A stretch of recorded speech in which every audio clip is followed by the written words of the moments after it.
I'd like to acknowledge CDF General Angus Campbell, Susie Annis, wife of Kim Beazley, Rhonda Nichols, wife of Paul Dibb. Great to have you all here. And welcome all to the first of what I imagine will be many ASPI events for 2020, this time specifically to launch Paul Dibb's latest publication with us, which we released just towards the end of last year, How the Geopolitical Partnership Between China and Russia Threatens the West. And to mark the launch, I think many of you here would know that I've been working on the rule that I wouldn't read out people's bios for folk that are extremely well known to ASPI friends, but tonight I am going to do precisely that because you need to be wowed by the quality of the folk who are going to be talking to you this evening.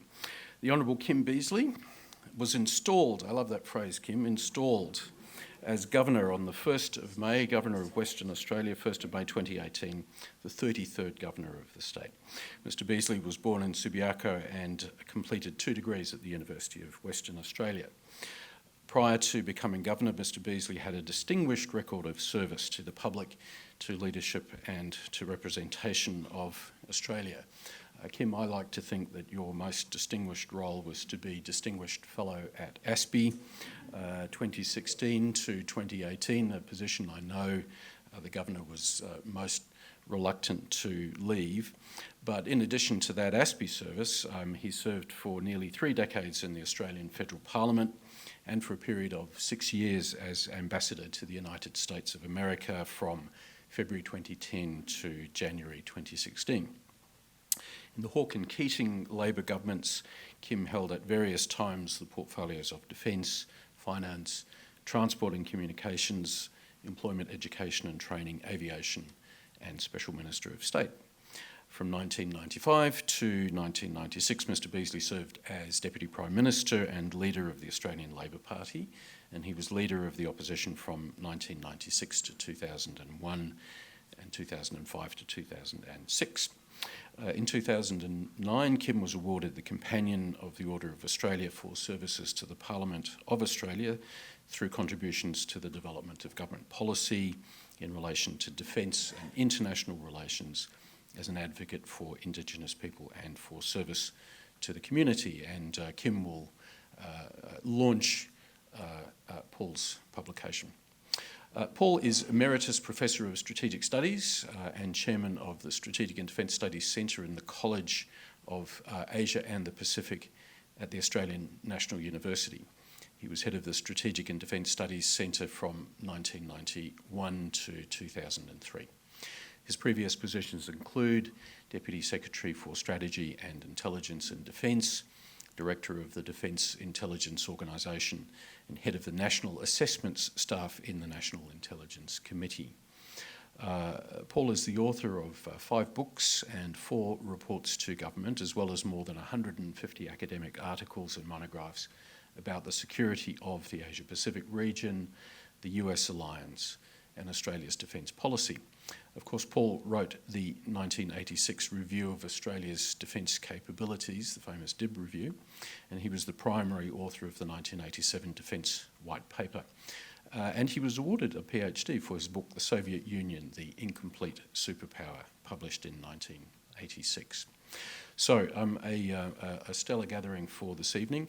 The way this is going to work, in theory, and I hope in practice, is that Kim and Paul will each speak for 7 or 8 minutes to launch Paul's book, and then they will be in conversation with me to reflect, and I'm relying on Susie and Rhonda to help me in the time management aspects of this. I may call on CDF as well to assist if things get ugly, Angus. But assuming that works, then they will be in conversation with me about the book and subsequent strategic issues. And so to get events underway, please welcome the Honourable Kim Beazley. Impossible. A task. I cannot possibly deliver this in 7.5 minutes, but I'll make a noble effort and cut out a lot as I go through. I always forget to do this, and under the time pressure that Peter has placed me, I feel that an error which I often commit, I'm going to commit again. So just in case I do, I formally launched a special report, How the Geopolitical Partnership Between China and Russia Threatens the West. Now, that's the most important thing for me to do, and it has now been done. Could I acknowledge CDF, and could I acknowledge, too, the Secretary when he comes? And then as I look around here, I see a huge array of people who have done so many things for our national security debate, and some of you have headed up our departments, and I'm very well aware of the fact that I am in the company of patriots, and it's a privilege to be here, and it's a privilege to be doing this launch. I have always been obsessed about one thing which I thought has been a weakness in our strategic analysis of the last part of the 20th century, and that was arguably the most important set of arms control and delimitation agreements in terms of dominating the character of our international politics today was not necessarily the various strategic arms treaties that were entered into. It was the delimitation agreements and the disarmament agreements between China and Russia at the beginning of the 90s. There are about 3 of them, and I think there's been 1 or 2 subsequent to that.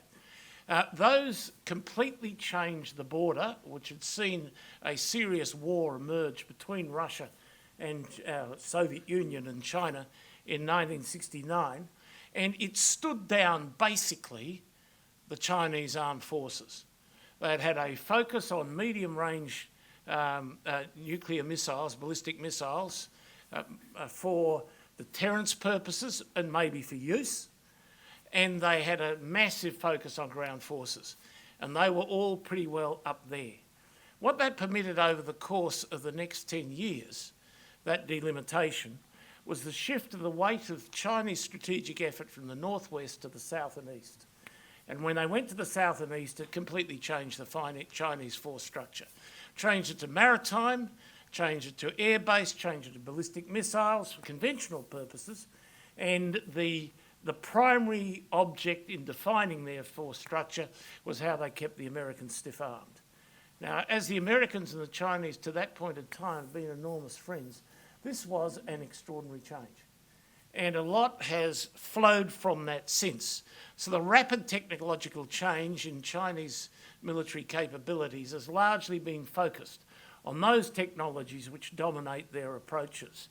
And in the development, in their strategy, not so much for war fighting on the border or deterring the Soviet Union or Russia coming across the border, but for the development of interesting views on asymmetrical warfare, grey zone type exploitation of political, economic and military capabilities, a formidable and complex challenge for us and for everybody in the region.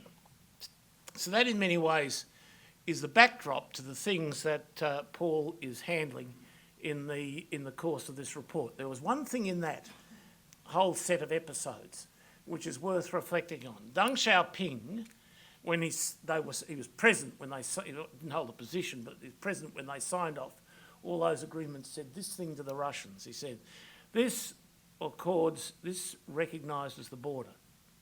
This removes, at this point of time, our claims. Don't think for 1 minute that a Chinese statesman 100 years from now will think this amounts to anything. Now, one of the things about Xi, contrary to the things that we're going to be discussing in the course of that, is he has a habit of moving forward Deng's timetables. So maybe there is space there in what is emerging if that becomes at some point of time important to him. Paul Dibb is our foremost analyst of Russian military capabilities. And in their intersection, or the utilisation, within the framework of Russia's worldview, and including now, as he points out, an absolutely rigorous hostility to the West, and in the character of their strategic thinking. Arguably, China confronts a range of Russian interests in the long term, particularly in Central Asia, and their strong diplomatic partnership with India, and ultimately claims on the Russian Far East.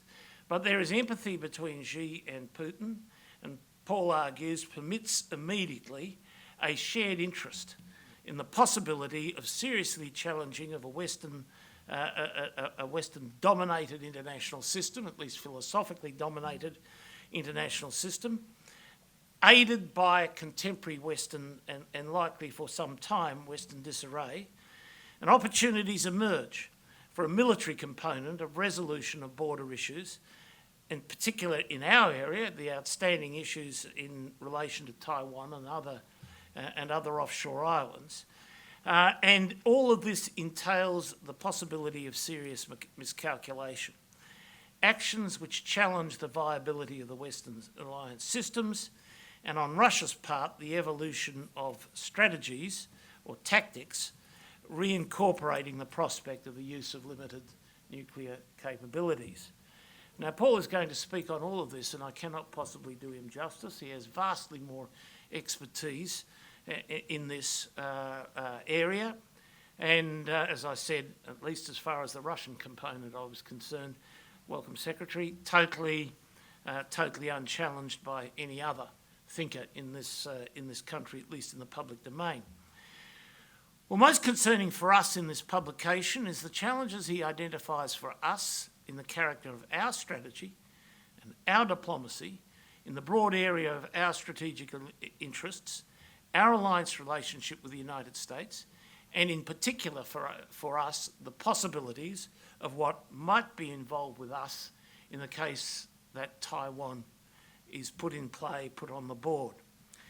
In the context of the doctrine he developed in the 1980s, we are now in the warning time he identified for high-level threats. It's helpful to have on hand a bleak assessment of our strategic situation. It is not one, this publication, the assessments that is made, would, in case the government were to determine to produce a white paper over the course of the next couple of years, you would not see this analysis in that white paper replicated because you would all be receiving the public version of it. But I think you could be absolutely certain that many of the judgments he arrives at and the risks that he identifies would feature in the non-public version of the same white paper, which would guide the substance of the development of our defence force structure. I do want to conclude with a reference to how the 1987 white paper established a move away from what seems to have been re-emerged in our force structure, a doctrine of the core force, and in defence spending, then we focused on what was termed the force in being, to counter perceived emergence of an escalated version of a high-level threat, and then the incorporation of an expansion base, which would be for high military capabilities, were that sort of broad threat of large-scale military conflict to actually arise.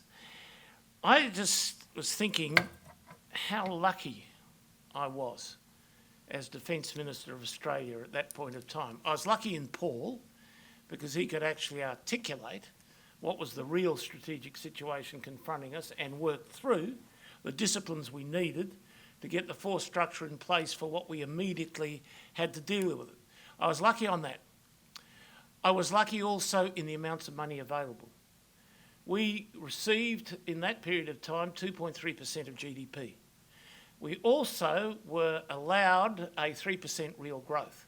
1% of it came from guidance, 2% of it came from sustaining the product of the sale of factories and facilities, all of which added up for quite a number of years to 3% real growth, on the basis of that 2.3%.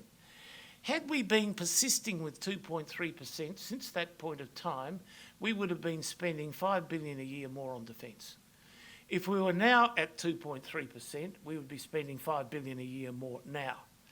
If we were at 2.3% right now, all the sorts of issues that we have about any inadequacy in our plans on the force structure and introducing new technologies to make the platforms more effective, or thinking about things like mobile ballistic missiles as part of a deterrent force, the whole range, the whole panoply of what you see in publications from ASPI and elsewhere, all of that would be on the table of the affordable. But as I do say to colleagues from time to time, you do have to bear in mind that we have only 25% of GDP in the public sector, at the federal level, and the states 11. The US is also 25, and the states 38. You go across to Britain, you go across to, you're at 43 after years of Maggie Thatcher's depredations. You're at 47 when you go to Germany. You're at 53 when you go to France, and you're in the 60s when you're in the Scandinavian countries. Unlike all of those powers, we attempt to provide universal health care from that money. We provide for the funding of the universities. We provide for the education of the 1/3 of our kids in private schools. We provide for a huge array of social benefits, albeit means tested, or we could not provide for them at all. When we sit down and think through the implications of what we need to do to increase defence spending, there are louder voices in the corridors with more immediate needs than we have. So my advice to colleagues, because I certainly think that we ought to be thinking about getting to 2.3, is bear in mind what you're up against, and your arguments have to be well honed. The other luxury we had was the Nixon Doctrine. The Nixon Doctrine simply told us to get on with it, so we didn't actually have to argue about those components of it, and the United States did not assign high priority to this area. We could say that we could defend ourselves at the level of money that we had in the sort of force structure that Paul devised, because we knew exactly what we had to do with our ally. We did not, our purpose, and it's still technically the purpose of the Australian Defence Strategy, is to obviate the need for the United States to defend us. What we wanted from the United States was good intelligence. What we wanted from the United States was good kit. We wanted training to the most effective use of that good kit, and to ensure that we could operate effectively in the United States when we did. That is what we wanted from our ally. We are so much more dependent now on the Americans than we were then. The cost of that equipment, the things that we now need to do to advance it technologically, engage ourselves with it. We're engaged with the Americans on hypersonics. I think we've been engaged with the Americans on railguns. We've been engaged with the Americans on laser developments and a plethora of other things. The Americans have been in a position to weaponise all of this for a very long period of time, but their own defence budget problems have actually stopped them from effectively doing that. But if it's done, and it is being done in a multiplicity of powers, we have to be in there with them. And on the intelligence front, the American intelligence capabilities are now gargantuan. I always laugh whenever I see the photographs of, Iranian ships in Iranian waters with holes in them, and the on-ground stuff in relation to where missiles might have been fired from and the rest of it.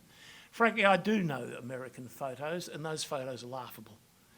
The sort of stuff that you get from the United States now, where once we knew, because in the era of deterrence and mutual assured destruction, transparency and openness were the order of the day, or deterrence would not be achieved. We're now in the era of defence, with a deterrence as a subcomponent of it, and the capacities of the American armed forces are not at all on your table.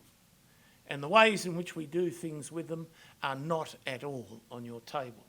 The United States is actually vastly better than any of the current portrayals of what the Americans are up to and what they can do. I actually think that our misassessment of where the Americans actually are technically, not politically, but technically, sometimes causes us to think, well, perhaps we've got to think of a different bet, or to place a different bet on the direction in which we go. Australia cannot be defended without the alliance with the United States. It's as simple as that. There is, if you know the math, if you know the capability, and if you know what we can actually spend, and I'd still say that at 2.3% of GDP, to contemplate a situation without them, you can forget it. But what does that mean for Paul's report? Now, what in Paul's report you'll see identified is a whole plethora of possibilities that emerge from at least this temporary substantial merging of Russian and Chinese interests and the elevation of the power of the pair of them through it, is a set of scenarios which you could find yourself engaged in where questions over that alliance would rise. We need to be, when you look at Paul's analysis, we need to have these attributes, and I'll finish with these things. Firstly, we need a diplomacy in which we accept responsibilities for some areas and in which we encourage others to accept responsibilities for theirs. China and Russia are not the only powers in this region, nor is the United States. There are a whole variety of emerging powers, all with their own interests, and not all of them are in agreement with any of us. And we need to encourage confidence in diplomacy. That's the first thing we need to do. The second thing we need to do is take responsibility. Take responsibility in the South Pacific. I'd identify two things that indicate what that might mean. One was, for example, the paying of the fibre optic cable by us between ourselves and the Solomons. It might have turned into a competition between ourselves and the Chinese, but when your offering is naught, you win. And that was so in that case. Then you look at the Manus base and our determination to re-engage with that. That's another of the sorts of things that we ought to be doing. But we need to count ourselves absolutely responsible for, within that region, a sense of security and comeliness on our own part in relation to them. Not easy for a nation largely post-Christian when you're dealing with with very Christian societies through the region, and not easy when there are some levels of mistrust aimed at us because of features of past associations. We need to learn how to be able to handle that. And then finally, we actually have to be able to effectively defend our approaches and make contributions to allied activities. And there we come to the force structure, and there we come to the issue of immediacy. I was blessed when I was Defence Minister. Even though we had arguments over what the size of the army should be, the time I was Defence Minister, there were 500,000 men of military age, even if a bit longer in the tooth than they had been, who had been properly trained as members of the Australian military. Not bad to conjure with if you faced an immediate problem in 1987. Those 500,000 would have come in enormously useful. At that point of time. We also had gargantuan amounts of war reserves, courtesy of the Vietnam War. The live firing activities that used to take place in the mid-1980s, as I have occasion to know, were truly spectacular. And I do remember one where we were having a bit of an argument over how the 3rd Brigade ought to be equipped, and they took out an armoured personnel carrier, and it had a 50 calibre machine gun on the top of it. And this guy laid waste to the bushland on high range near Townsville, and he turned round to me as we watched the fire sparking here and there, the trees cut in half. He said, "I'm so glad, Minister, you're not the Minister for the Environment." But this was possible then. Now our war stacks, I would not say, were necessarily the best. Now those days too, we did have 90 days of fuel reserves. That is not a situation we have now. All the issues of immediacy are raised by all the stuff that Paul Dibb has written, and I now defer completely to him.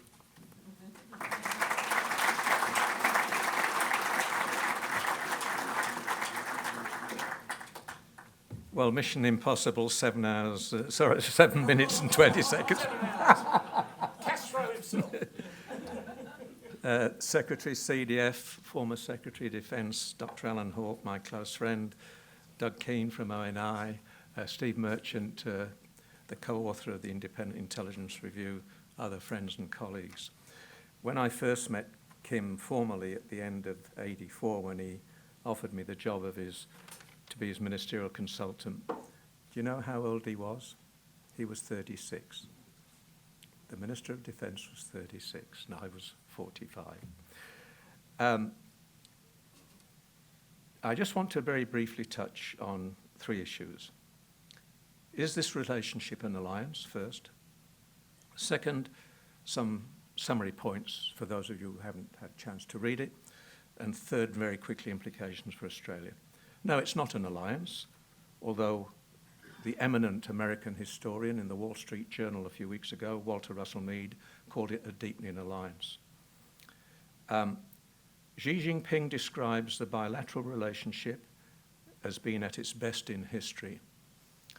The Director of American National Intelligence, Dan Coates, says this is the closest relationship the Russians and Chinese have had since the 1950s. The Russian Foreign Minister, Sergei Lavrov, calls it a full-fledged partnership that announces our entrance with China into a new epoch. Sergei Karaganov, who I know, who is a mouthpiece for the Kremlin on foreign and defence policy, has said as recently as this last December, Russia has built a de facto allied relationship with China. We already have almost an alliance. Notice there are many more Russian quotes that I have than Chinese ones. And any of you have got any quotable quotes from a senior Chinese source, let me know. But that might be just worth noting that perhaps there's more passion on the Russian side. Quick summary points. As I say at the beginning, the eminent American geostrategist Zbigniew Brzezinski, a year before he died, in 2016, said, "A grand coalition between China and Russia is the most dangerous scenario for the United States." And I would add to that, especially in an era of growing tensions among the major powers.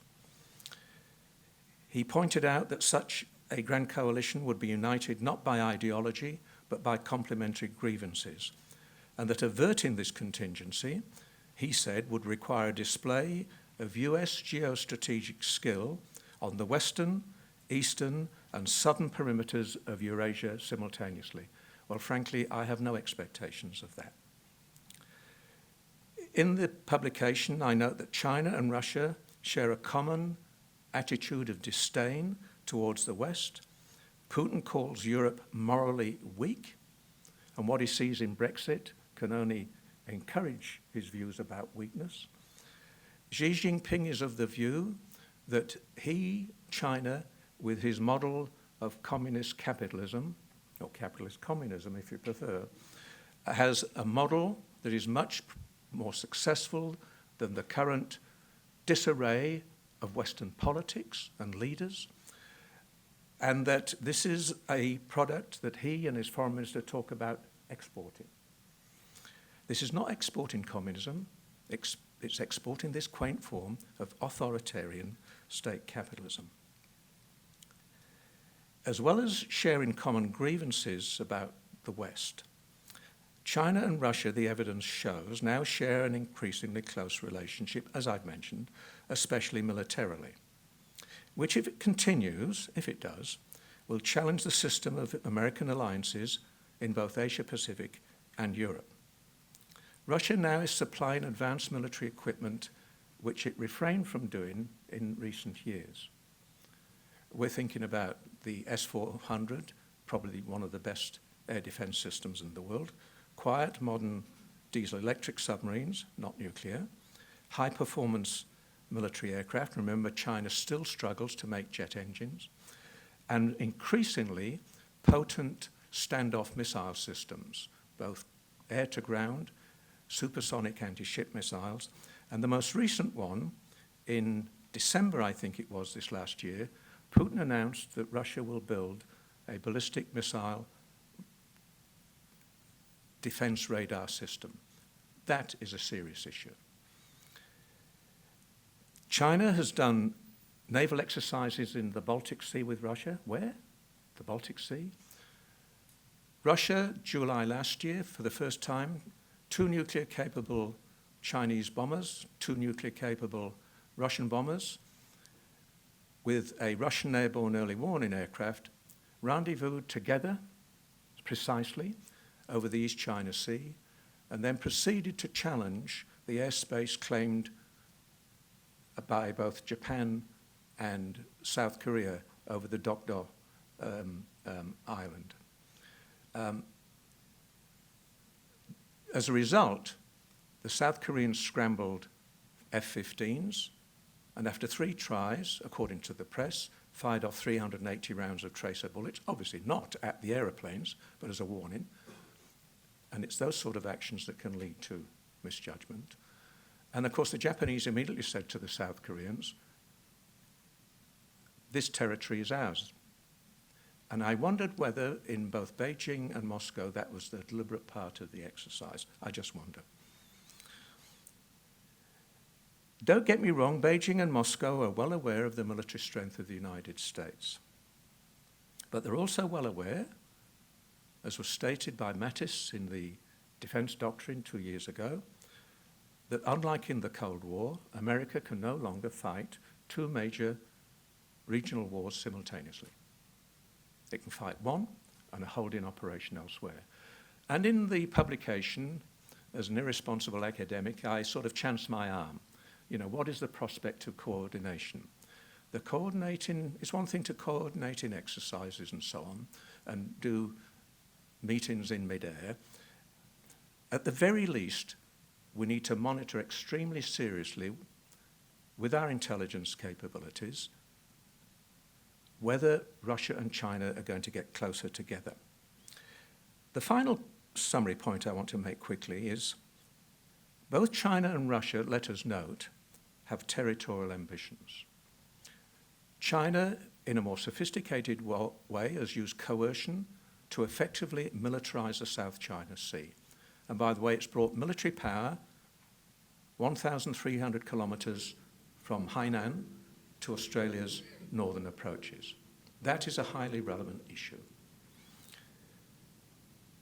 China obviously has territorial claims on the Senkaku Diaoyutai Islands, and most especially, as Kim has said, Taiwan. Remember that Xi Jinping has said quite recently, this Taiwan issue needs to be fixed in the current generation. In the past, the formulation of words was future generations. And as for Russia, you know, Georgia, 2008, they're still in South Ossetia and Abkhazia. Crimea, which Putin describes as sacred Russian territory. And contrary to some of the experts in Europe, that the Russians wouldn't last long in Ukraine, they're still there. They're still there. And in the publication, I explore what other things might come into play. And if you like, this is sort of pushing the limit. And I'm qualifying some of the conclusions, but I think we need, in this era, as former Associate Secretary Brendan Sargent says to me, this is a period of such strategic uncertainty, and I agree with Kim, we're now in defence warning time, that we need strategic imagination. What are the implications for Australia? If this emerging geopolitical partnership between China and Russia continues, if it does, it could come to threaten the security of our region, the Asia-Pacific, as well as Europe. The prospect of China and Russia collaborating to challenge US power should be a cause for great concern. As I've said, at the very least, we need to monitor that with exquisite skill. There's already a growing presence of China in our region. Effectively, China is trying to make Southeast Asia a sphere of influence, a Chinese lake. And as we've heard, they're operating in the South Pacific with rumours of their interest, rumours in the Solomons, Vanuatu. What would happen, by the way, if the Chinese had a military base in East Timor? 30 minutes flying time from Darwin. I'm not saying that's about to happen, but when I was last in East Timor, the Chinese had built the Foreign Ministry, the Defence Ministry, the Presidential Palace. Russia is not as active as China, but compared with the Cold War, for instance, they're supplying small arms and ammunition to Fiji and training some Fijian soldiers in the Frunze Academy, military academy in Moscow. That never happened in the Cold War. You remember at the G20 meeting when Abbott said he would shirt-front Putin, Putin shirt-fronted Abbott, and we had the lead ship of the Russian Pacific Fleet, the Varyag, and the Marshal Shaposhnikov come and sit off in the Coral Sea.